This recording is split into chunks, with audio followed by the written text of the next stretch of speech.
नमस्कार, स्वागत है आपका दृश्य न्यूज में और मैं हूं आपके साथ साक्षी। आइए करते हैं तमाम खबरों की शुरुआत। एक तरफ कुदरत की मार और दूसरी तरफ सिस्टम की बेरुखी। नटेरन तहसील के गटबाई में बिजली विभाग की लापरवाही ने किसानों की साल भर की मेहनत को चंद मिनटों में राख करते हुए ढेरी बना दिया। 33 केवी लाइन के टूटे हुए इंसुलेटर से निकली चिंगारी ने न केवल ऋतिक बघेल जैसे कई किसानों को 10-10 बीघा खड़ी फसल को जलाया, बल्कि प्रशासन के दावों की भी पोल खोल दी। फोटो दिखाओ फिर बुझाएंगे आग। जब खेतों में आग की लपटें आसमान छू रही थी, तब मदद के लिए फोन करने पर फायर ब्रिगेड का जवाब सुनिए। किसानों के पैरों तले जमीन खिसक गई। कर्मचारियों ने दमकल भेजने के बजाय शर्त रख दी कि पहले फोटो वीडियो भेजो कि आग नरवई में है या फिर फसल में, तभी गाड़ी आएगी। इस संवेदनहीनता के कारण आग विकराल हो गई और किसानों को खुद ही जान जोखिम में डालकर आग पर काबू पाना पड़ा। 2.5 घंटे थमा रहा चक्का जाम। प्रशासन के फूले हाथ पांव। प्रशासनिक देरी और बिजली विभाग की अनदेखी से नाराज किसानों ने सड़क पर उतरकर चक्का जाम कर दिया। करीब 2.5 घंटे तक आवागमन पूरी तरीके से ठप रहा। मौके पर पहुंचे तहसीलदार आनंद जैन और टीआई मोहर सिंह मंडलिया की समझाइश का किसानों पर असर नहीं हुआ। वे कलेक्टर को बुलाने की मांग पर अड़े रहे। बाद में एसडीएम अजय प्रताप सिंह व विद्युत मंडल के एई मौके पर पहुंचे और किसानों का गुस्सा शांत कराया। किसानों के तीखे सवाल। क्या सरकार को यह आग नहीं दिखती? किसानों ने अपनी व्यथा सुनाते हुए कहा, सालों से लाइनमैन से सेटलमेंट की शिकायत कर रहे हैं, पर कोई सुनने वाला नहीं है। हर साल आगजनी होती है, लेकिन प्रशासन किसानों को ही दोषी ठहरा देता है। करोड़ों की फसल दांव पर होती है, फिर भी नटेरन तहसील में एक अदद फायर ब्रिगेड नहीं है। एक्शन में एसडीएम, लाइनमैन के निलंबित के निर्देश। मामले की गंभीरता को देखते हुए एसडीएम अजय प्रताप सिंह ने किसानों को आश्वस्त किया है, नुकसान का सर्वे कर 100% मुआवजा और बीमा क्लेम दिलाया जाएगा। लापरवाह लाइनमैन को तुरंत निलंबित करने के आदेश एई द्वारा दिए गए हैं। नटेरन में स्थायी फायर ब्रिगेड की मांग वरिष्ठ अधिकारियों के समक्ष प्राथमिकता से रखी जाएगी।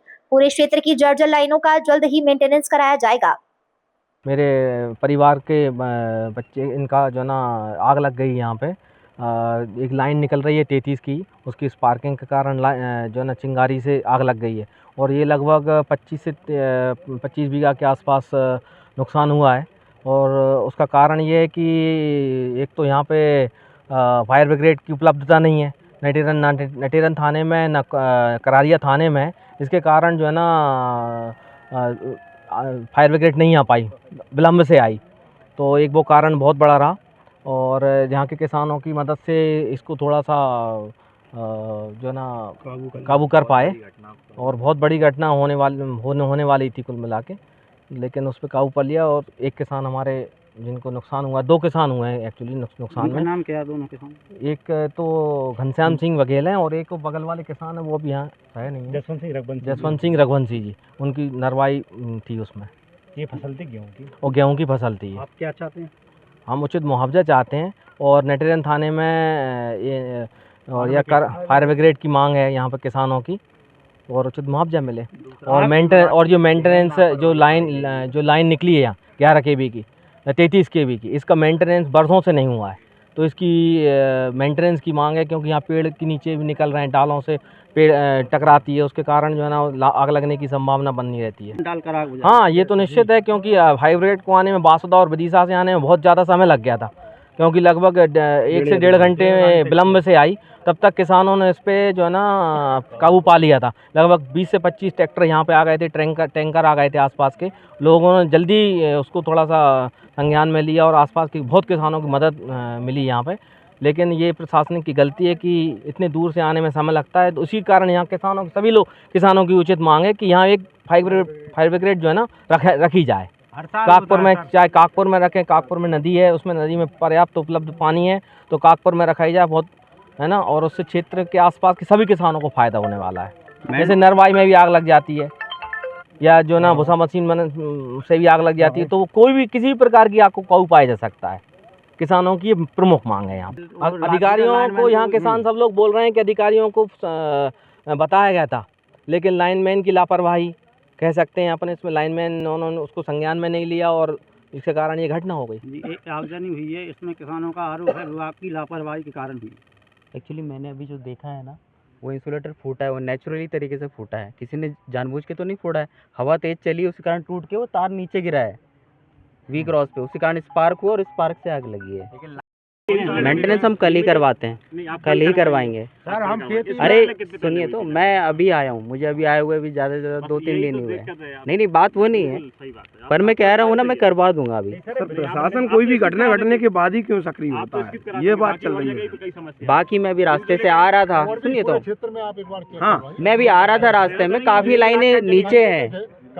चेंज किया जाए। हाँ बिल्कुल चेंज कर देंगे, हम चेंज कर देंगे। कितने रोज में हो जाए? सस्पेंड किया, लापरवाही सस्पेंड कितने रोज में हो जाए? ठीक है, सस्पेंड कर देंगे। कितने रोज लग जाए? अब देखो आज तो छुट्टी है, अब किसानों ने चक्का जाम किया है। क्योंकि मैं आश्वासन नहीं, मैं आपको बोल रहा हूँ, मैं अभी सस्पेंड कर दूंगा। नहीं, इसमें क्या हुआ था कि कई किसानों ने पहले इसकी शिकायत कर दी है अच्छा। कि ऐसा हो रहा है, उसके बाद भी इसको जो है ना गंभीरता से नहीं लिया। किसानों की ये मांग है। आपकी जो मांग है ना सस्पेंड करने की, हम सस्पेंड कर देंगे ना, अभी कर देंगे। नहीं चलिए, आज यहाँ पे एक अग्नि दुर्घटना हो गई इस खेत में जहाँ हम खड़े हैं, और इसको समय पे किसान भाइयों ने सहयोग से काबू पाया, और निश्चित रूप से अगर समय से काबू नहीं पाते तो काफ़ी बड़ा क्षेत्र इसमें जल सकता था। ये विद्युत के शॉर्ट सर्किट होने से ये घटना हुई है, और समय पे इसका मेंटेनेंस होना आवश्यक था। समय से इसका मेंटेनेंस हो, इसके लिए वरिष्ठ अधिकारियों को अभी अवगत कराया जाएगा, और जो जिसकी भी लापरवाही है उस पर कार्रवाई के लिए अभी प्रस्तावित किया जाएगा। आगे आपका सुझाव है कि एक फायर ब्रिगेड नज़दीक रखी जाए, तो हम वरिष्ठ अधिकारी को अभी अवगत कराएंगे कि जो कागपुर सेंटर या नटेरन थाने में एक फायर ब्रिगेड की उपलब्धता कराई जाए। जैसा कि ये नुकसान हुआ, इसको 100% क्षति मानते हुए इसमें नुकसान की कार्रवाई अभी तत्काल से चालू करें। एक और किसान फीडर लाइनमैन को चेंज करने की बात कर। हाँ, वो भी हम वरिष्ठ अधिकारियों को अवगत कराएंगे, कल उसको भी करवाएंगे। दंडनीय कार्रवाई, जुर्माना भरने के लिए बोला जाता है। क्या शासन खुद ऐसी कोई दबाव महसूस करता है कि किसानों की अगर फसल का नुकसान हुआ है कुछ 100% मुआवजा मिल सके? उसको हम लोग देते हैं। सर 100% में इसमें लगभग 10 बीघा खेत में 100 कुंटल कृषि तो मतलब गेहूं तो उत्पादन होता ही होता है, तो इसकी लागत लगभग 2,60,000 रुपये के लगभग बैठती है। अब ये तो जो आरबीसी में शासन ने जो निश्चित किया उसी के निर्देशों के पालन में हम लोग करते हैं। हाँ, फसल बीमा का वो भी प्रावधान है। हाँ। फिलहाल खबरों में इतना ही। तमाम खबरों के लिए बने रहिए हमारे साथ।